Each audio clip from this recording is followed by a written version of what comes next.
नमस्कार दोस्तों, शुरू करते हैं अपना नेक्स्ट चैप्टर। ज्योग्राफी का सेकंड चैप्टर है 6th क्लास का, अक्षांश और देशांतर। आपने कभी सोचा है कि जो प्लेन है, प्लेन के लिए कोई रोड नहीं है या फिर कोई इस तरीके से दिया हुआ नहीं है कि ये आपका स्टार्टिंग पॉइंट, ये डेस्टिनेशन पॉइंट और इसके लिए आपको एक ये आर्च बनाना है, ऐसा करके किस तरीके से नेविगेट करते होंगे? दिमाग में आया होगा। उसके लिए अक्षांश और देशांतर इम्पोर्टेंट होते हैं।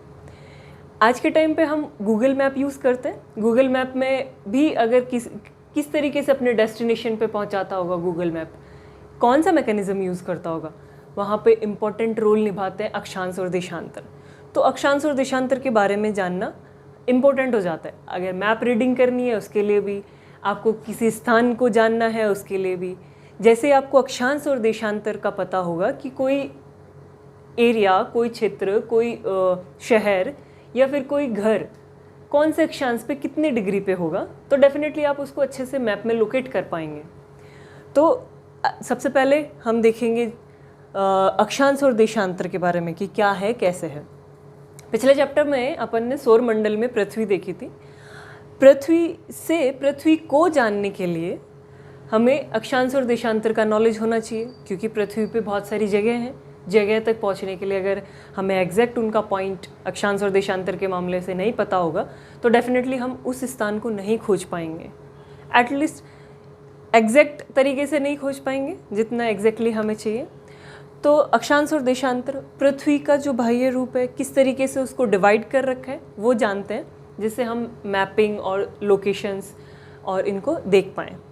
तो सबसे पहले पृथ्वी पे जो विषुवत रेखा है, कर्क रेखा है, मकर रेखा है, अक्षांश है, देशांतर है, ये जो बड़ा एरिया है उसको डिफाइन करते हैं। मैप से देखते हैं, डायग्राम से देखते हैं। ये पृथ्वी है। पृथ्वी में ये 0 डिग्री अक्षांश, इसको विषुवत वृत्त भी कहते हैं।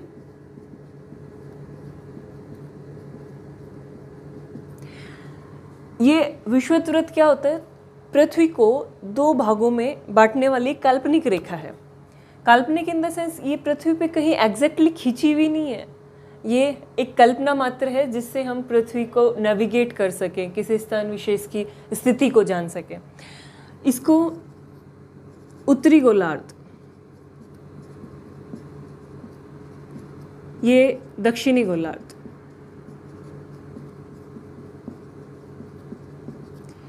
तो हमने विषुवत वृत्त जाना। इसी के बेस पे हम जो अन्य रेखाएं हैं या फिर अन्य डिवाइडेशन है पृथ्वी की और अक्षांश और देशांतर है, उन्हीं को देखते हैं। विषुवत वृत्त है 0 डिग्री। यहाँ से विषुवत वृत्त के बाद में हम चलते हैं अक्षांश पे। अच्छा, अक्षांश रेखाएं किस तरीके से होती होंगी? जो पश्चिम से पूर्व की तरफ या फिर पूर्व से पश्चिम की तरफ विषुवत वृत्त के समानांतर जो चलती हैं, समानांतर काल्पनिक रेखाएं विषुवत वृत्त के, उनको अक्षांश रेखाएं कहते हैं। अक्षांश रेखाएं विषुवत वृत्त के निकट तो इनकी लंबाई बहुत अधिक होती है, और जैसे जैसे हम ध्रुवों की तरफ जाएंगे, जैसे हम यहाँ से यहाँ तक आ गए, तो यहाँ तक आते आते हमारी जो पृथ्वी के जो अक्षांश हैं उनकी लंबाई विषुवत वृत्त की तुलना में कम होती जाती है, बिंदु के रूप में आ जाती है। यहाँ पे आके 90 डिग्री, ये 90 डिग्री, ये हमने 0 डिग्री से शुरू किया और यहाँ तक 90 डिग्री पर पहुँच गए। अब पृथ्वी, जो पूरी पृथ्वी है वो 360 डिग्री में हम 360 डिग्री मानते हैं, गोल है 360 डिग्री, लेकिन यहाँ पे 90 डिग्री क्यों लिखा हमने? तो इसको इस तरीके से देखते हैं। पृथ्वी आपके सामने, पृथ्वी का 1/4 पार्ट ही है। ये वाला जो एरिया है वो 1/4 पार्ट ही होगा। कैसे? एक बॉल ले लेते हैं, बॉल को डिवाइड करेंगे 4 पार्ट में, तो ये वाला जो एरिया है ये 1/4 आपके सामने है। तो 360 डिग्री जो है, इसको अगर डिवाइड करेंगे 1/4 तो ये कितना हो जाएगा? 90 डिग्री। तो ये वाला जो एरिया है 90 डिग्री, ये वाला 90 डिग्री, इसके पीछे जो पृथ्वी है वो 90 डिग्री एरिया, और इसके पीछे जो है वो 90 डिग्री। तो इस तरीके से 4 पार्ट में हो गया, इसलिए अक्षांश यहाँ तक 90 डिग्री, यहाँ तक 90 डिग्री, 0। तो ये टोटल कितने हुए? टोटल अक्षांश कितने होते हैं? 90, ये 1 2 3 4 ऐसे करके, ये साउथ पोल, ये नॉर्थ पोल। तो 90 degree north, 90 degree south plus 0 degree अक्षांश एक खुद। तो टोटल कितने हुए? 181 अक्षांश टोटल। ठीक है। अब अक्षांश के अकॉर्डिंग जो ताप कटिबंध है वो डिवाइडेड होते हैं। ताप कटिबंध जो एरिया है वो हमारे जलवायु विज्ञान के लिए इम्पोर्टेंट हो जाता है, ये बेस का काम करेगा। 6 से 10th क्लास की जो NCERTs हैं उनके जो टर्मिनोलॉजी हैं वो अच्छे से, अगर डेफिनेशन बहुत अच्छे से आपको समझ आती है, रटना नहीं है। ज्योग्राफी कॉन्सेप्चुअल डिमांड है, अगर कॉन्सेप्ट क्लियर है तो ज्योग्राफी आपको समझ आएगी। डे बाय डे की जो चीज़ें हैं वो बहुत ज़्यादा इंटरकनेक्ट करती हैं, तो इसलिए समझना ज़रूरी है। अगर 6 से 10th क्लास की समझ अच्छी हो जाएगी तो 11th और 12th के जो कॉन्सेप्ट हैं या फिर जो डिमांड होगी चैप्टर की, उसके अकॉर्डिंग हमारा जो समझ जो है वो विकसित होगी। तो हमने अक्षांश देख लिया। अब अक्षांश के बाद में जो ताप कटिबंध है उनको देखते हैं। अक्षांश के अकॉर्डिंग ही ताप कटिबंध डिवाइड होते हैं। ताप कटिबंध जलवायु विज्ञान जब पढ़ेंगे हम, उसके लिए बहुत इम्पॉर्टेंट है। ताप कटिबंध किस तरीके से डिवाइड होते हैं? ये हमारी पृथ्वी है, ये 0 डिग्री अक्षांश, ये कर्क रेखा, ये कर्क रेखा, ये मकर रेखा, जो 23.5 डिग्री नॉर्थ, 23.5 डिग्री साउथ, ये है उत्तरी ध्रुवीय व्रत रेखा। ये कितने हैं? 66.5 डिग्री नॉर्थ, और ये हमारा 90 डिग्री नॉर्थ। ये डिग्री लगाना ज़रूरी है भाई, 0 डिग्री। यहाँ पे भी साउथ 66.5 डिग्री साउथ, ये क्या है? दक्षिणी ध्रुवीय व्रत। और ये उत्तरी ध्रुव, ये दक्षिणी ध्रुव, 90 डिग्री साउथ। ये हमारे पृथ्वी की जो मुख्य काल्पनिक रेखाएं हैं, जो पृथ्वी को बहुत से अलग अलग कटिबंध में डिवाइड किया हुआ है। तो जो कर्क रेखा से मकर रेखा के बीच का जो एरिया है उसको, और ये वाला जो एरिया है, और 23.5 degree north to 66.5 degree north, और साउथ वाला एरिया एज इट इज़, ये उष्ण कटिबंध है। और अगर इनको देखा जाए, दोनों को दूसरे कलर से लेते हैं, जो ये वाला एरिया है ब्लू से जो हमने डॉटेड किया है, ब्लू से लिखते हैं, शीतोष्ण कटिबंध।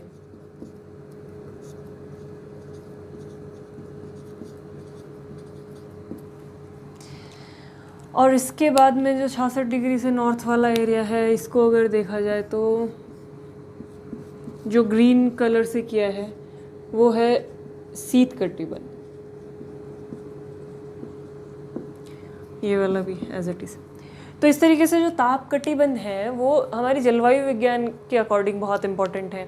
किस तरीके से नॉर्थ और साउथ में गर्मी होती है, ठंड होती है, जो ऋतु परिवर्तन, ये सारी चीज़ें इन्हीं से डिसाइड होती हैं। तो हमने देखा अक्षांश देख लिए, ताप कटिबंध देख लिए। ताप कटिबंध के बाद में हम देखते हैं देशांतर पे। अगर इससे पहले हम देखते हैं, अगर इसको अगर अच्छे से समझना हो तो एक क्षैतिज अगर चित्र बना के देखें तो उसमें भी देख सकते हैं। एक फटाफट डायग्राम बना के देखते हैं क्षैतिज, जिससे ज़्यादा अच्छे से समझ में आए। अगर इस तरीके से लिया जाए तो ये 0 डिग्री माने, ये 23.5 डिग्री नॉर्थ, ये 66.5 डिग्री नॉर्थ, और ये 90 degree north as it is. 23.5 degree south, 66.5 degree south, and ये 90 डिग्री साउथ। ये वाला कर्क रेखा, मकर रेखा, उत्तरी ध्रुवीय, दक्षिण ध्रुवीय, मकर रेखा, ठीक है। ये दक्षिण ध्रुवीय व्रत और ये दक्षिण ध्रुव, ये उत्तरी ध्रुव, ठीक है। ये वाला मकर रेखा और कर्क रेखा वाला एरिया उष्णकटिबंध में साल भर तापमान अधिक होता है, टेम्परेचर अधिक होता है, लेकिन जो तापांतर है, तापांतर कम होता है। उष्णकटिबंधीय एरिया हो गया जहाँ पे सूरज की किरणें लगभग सीधे पड़ती हैं पृथ्वी पे, ये अर्थ है, ये सन है। फिर नेक्स्ट पॉइंट पे चलते हैं। नेक्स्ट कौन सा है? 23.5 डिग्री से 66.5 डिग्री, शीतोष्ण कटिबंध, शीतोष्ण कटिबंध, ठीक है। ये रिप्रेजेंटेशन का अलग अलग तरीका है। आप उस तरीके से डायग्राम बना के रिप्रेजेंट कर सकते हैं, इस तरीके से भी डायग्राम बना के रिप्रेजेंट कर सकते हैं। ये भी शीतोष्ण कटिबंध है, ठीक है। तो शीतोष्ण कटिबंध में क्या होगा? इसकी तुलना में तापमान कम होगा, लेकिन इसकी तुलना में तापांतर अधिक होगा, ठीक है। ये तुलनात्मक रूप से टेम्परेचर ज़्यादा और कम होगा। तो यहाँ पे टेम्परेचर इसकी तुलना में कम, लेकिन इसकी तुलना में ज़्यादा होगा। और यहाँ पे तापांतर इसकी तुलना में अधिक होगा तापांतर, और इसकी तुलना में कम होगा।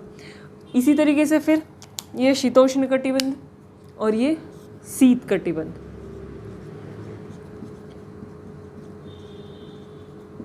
तो ये रिप्रेजेंटेशन का अलग अलग तरीका है।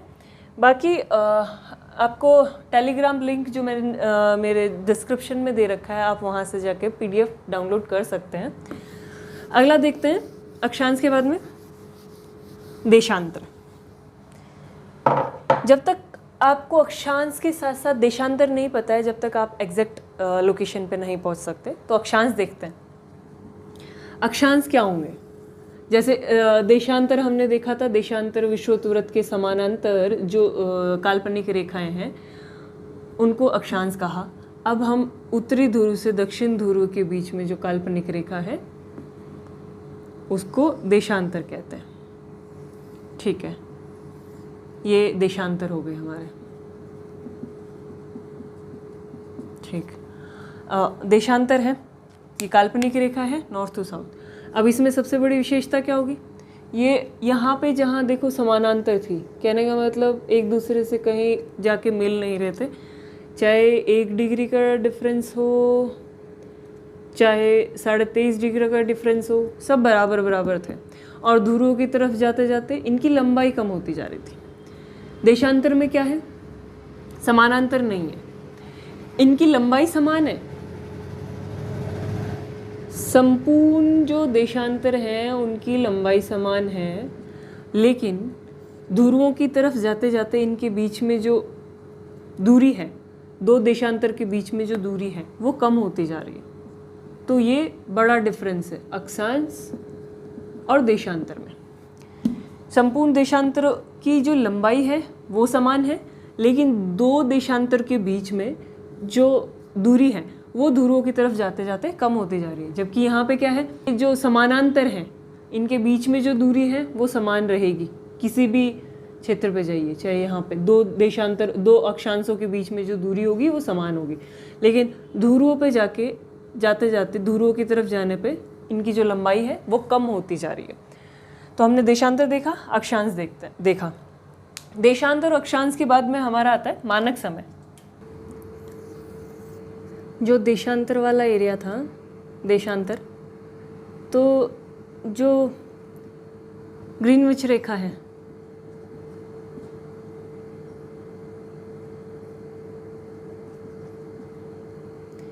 ये काल्पनिक रेखा है जो पृथ्वी को दो भागों में बांटती है, एक पूर्वी हिस्से में, एक पश्चिमी हिस्से में।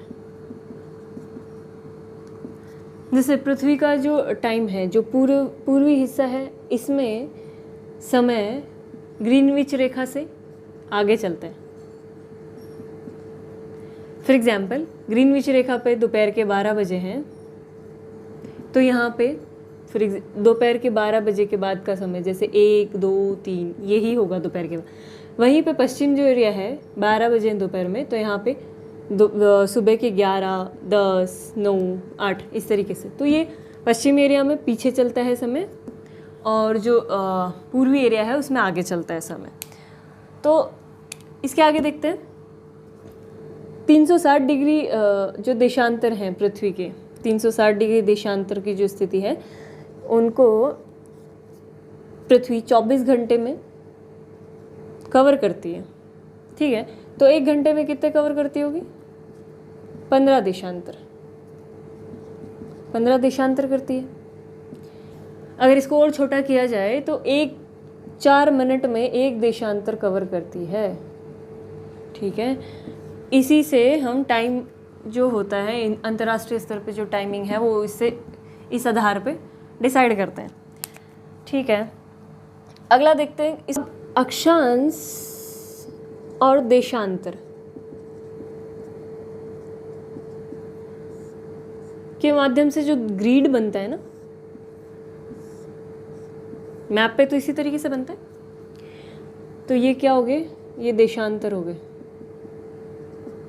ये अक्षांश हो गए। ये किस तरीके से?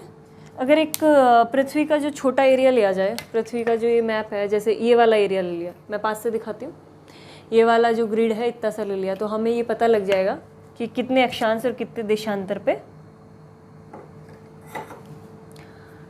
किसी जगह का ध्यान रखना हो, ए और देशांतर का नाम दे देते हैं, ये 30 डिग्री पे है, ये 12 डिग्री पे है, तो ये बी है, ये सी है, ये 12, ये 13, ये 14, ये क्या है?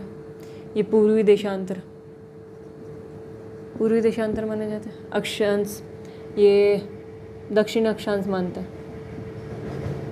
तो ये कहाँ की स्थिति हुई?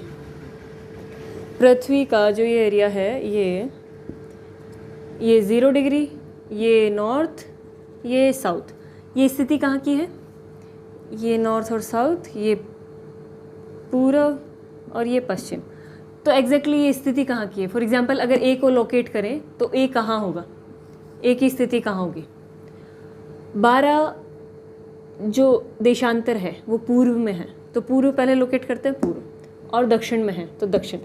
तो इसमें कहीं होगी, तो इसमें कहाँ देखते हैं? जैसे अगर ये 1, 2, 3, 4 ऐसे करके, तो यहाँ पे 12 डिग्री होगा और ये 30 डिग्री है, तो ये 23.5 डिग्री और ये 30 डिग्री मान लेते हैं। तो इस तरीके से ये लोकेट होगी यहाँ पे।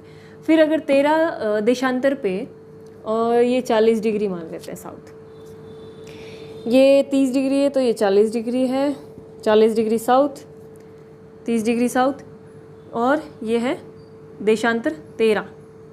तो इस तरीके से लोकेट करके किसी जो पृथ्वी का जो एरिया है उसको लोकेट किया जाता है। ठीक है, अगला मानक समय। मानक समय का क्या है? जैसे एग्जाम्पल ले लेते हैं भारत का। भारत का विस्तार कितने विस्तारित है? भारत का विस्तार देख लेते हैं पहले, जिससे हमें पता लगेगा कि ये हमारा प्यारा भारत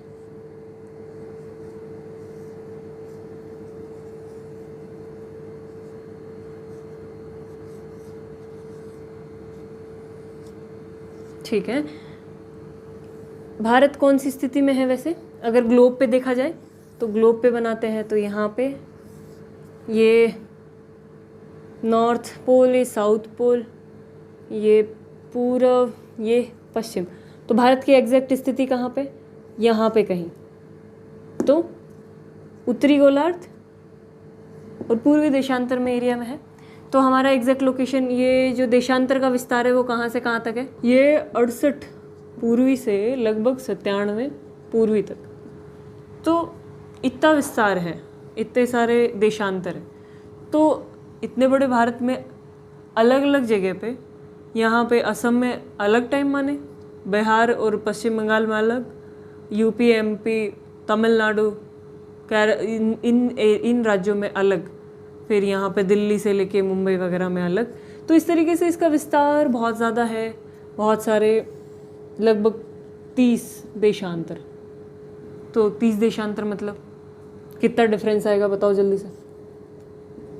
2 घंटे का, ठीक है। तो 2 घंटे का डिफरेंस आता है एग्जैक्टली अगर पश्चिम से पूर्व तक जाएं तो भारत ने मानक समय, पूरे विश्व ने अपने अपने, जैसे फॉर एग्जांपल अगर देखा जाए तो रूस ने 11 मानक समय स्थापित, क्योंकि रूस का अगर देखा जाए तो रूस का कितना बहुत ज़्यादा विस्तारित एरिया है, तो उसमें एक मानक समय पॉसिबल नहीं है कि सारी जगह पे लागू हो। तो 11 मानक समय। वैसे ही अमेरिका ने भी 1 से अधिक मानक समय लगा रखे हैं, लेकिन भारत ने 82.5 डिग्री देशांतर पे अपना मानक समय निर्धारित कर रखा है, जिससे इधर उधर दोनों साइड जो एरियाज़ हैं उनको सहूलियत हो सके। मानक समय निर्धारण करने का रीज़न क्या है? छोटा एग्जांपल लेके देख सकते हैं। असम में चलने वाली रेल कौन से टाइम को मानेगी? अगर असम और राजस्थान देशांतर के अकॉर्डिंग अगर टाइम डिसाइड होता तो दोनों स्थानों के जो समय है वो निर्धारण करने में, एक रेल यहाँ से चलने पे यहाँ आती तो समय की समस्या हो जाती। इसलिए भारत का जो समय है वो मानक समय, किसी भी देश में अपना एक मानक समय निर्धारित कर लिया जाता है, जिससे जो प्रशासनिक सहूलियत हैं, आर्थिक सहूलियत हैं, वो आसानी से जो गतिविधियाँ हैं वो आसानी से संचालित की जा सके। इसका एक समस्या भी होती है क्योंकि यहाँ पे सूरज जल्दी उगता है, क्योंकि हमारा जो रोटेशन है वो पश्चिम से पूर्व है। अर्थ का जो रोटेशन है पश्चिम से पूर्व होने की वजह से यहाँ पे सबसे पहले सूरज उगेगा, यहाँ तक पहुँचने में 2 घंटे का डिफरेंस ले लेगा। यहाँ का जो कार्य दिवस है वो जल्दी शुरू होके जल्दी ख़त्म हो जाता है, शाम को जल्दी 5 बजे जो सनलाइट है वो ख़त्म हो जाती है। तो कुछ समस्या होती हैं, लागत अधिक हो जाती है, जो कम्युनिकेशन है इस क्षेत्र से इस क्षेत्र के बीच में, वो भी कम्युनिकेशन भी डिसरप्ट होता है। लेकिन इसका एक सॉल्यूशन मानक समय के माध्यम से निकाला जा सकता है। टेलीग्राम पे इसकी PDF शेयर हो जाएगी। नेक्स्ट वीक से हम करंट अफेयर का भी डेली बेसिस पे एक टॉपिक शुरू करेंगे। डेली बेसिस पे जो टॉपिक होगा वो prelims based as well as mains based, उसका किस तरीके से क्वेश्चन बन सकता है या फिर प्रीवियस ईयर कोई क्वेश्चन आया है, नेक्स्ट मंडे से डेफिनेटली शुरू किया जाएगा। चलो तो दोस्तों, जब तक के लिए धन्यवाद।